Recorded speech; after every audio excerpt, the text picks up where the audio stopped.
Coming up with original ideas involves open divergent thinking. To be able to think openly, you need to learn how to unleash your imagination.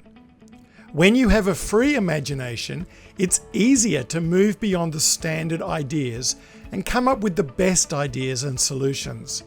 This is the exploring part of the creative process. You can be most creative when you elaborate and go beyond the first answer you might come up with, because the first answer is not necessarily the best.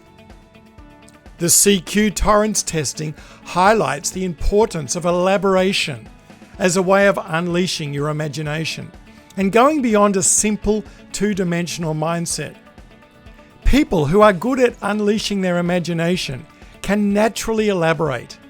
They can imagine details that the average person can't see. Unleashing your imagination is about zooming out and looking at the big picture, finding as many solutions as possible, and not being trapped into coming back down when you see the first solution.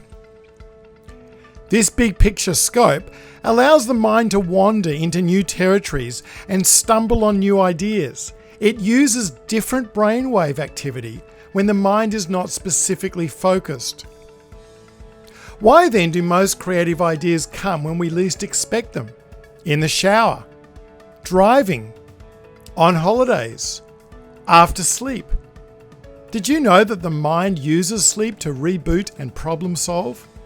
These mundane activities is where we can go up in the balloon, high, without our rational brain telling us to come down. Learning to use deeper states of consciousness opens you up to the world of your subconscious mind, where you can create your own reality. To unleash our imagination, we need real incubation time. We know intuitively that downtime stimulates creativity. When we suggest to someone to sleep on it to help them arrive at a solution, we're allowing their divergent thinking to work, giving their imagination some room to breathe.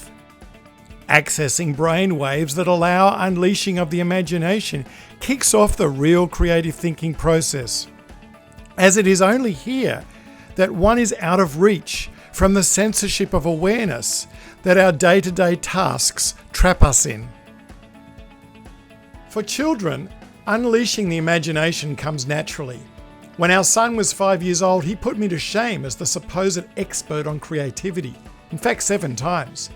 We were picking him up from school, and I was in the passenger seat with papers all over me, trying to think of a creative opening for a corporate presentation on creativity that night. As he started eating his afternoon snack, he couldn't help but comment on the objects that he saw as he bit into his biscuit. "Look, Dad, a mountain with snow on it. Look, Dad, a sailing boat. Look, Dad, a car." And all I could say was, "Not now, son. I'm trying to be creative." Here was I as an adult, desperately trying to be creative. And without any encouragement, our son was naturally demonstrating divergent thinking, because his imagination was free to explore, to connect things together.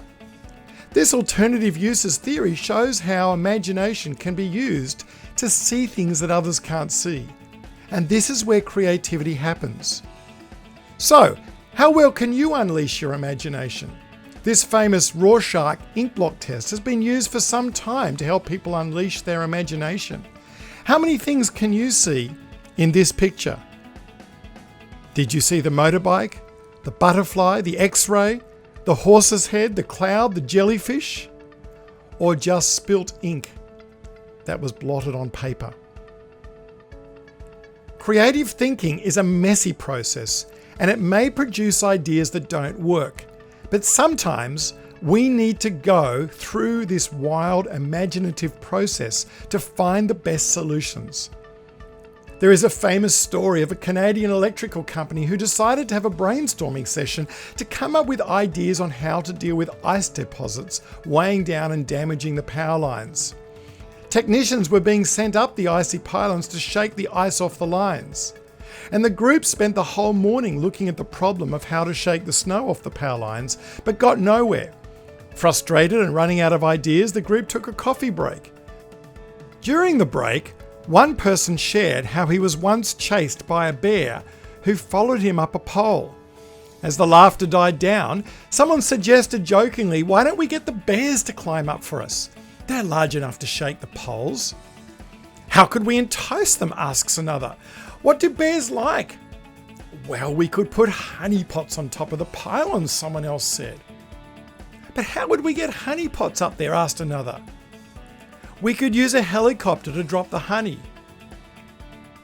As the idea of using a helicopter came to the group, so did the idea that the wind from the helicopter blades could actually blow the snow off the lines. And that, as the story goes, became the final solution. Now, what's important about this story is that to get to the helicopter solution, the team had to first go through the wild and crazy ideas of the bear and the honey. The helicopter was not part of the original idea, and the bear and the honey pot formed no part of the final solution. We must ask the right questions to get the right answers.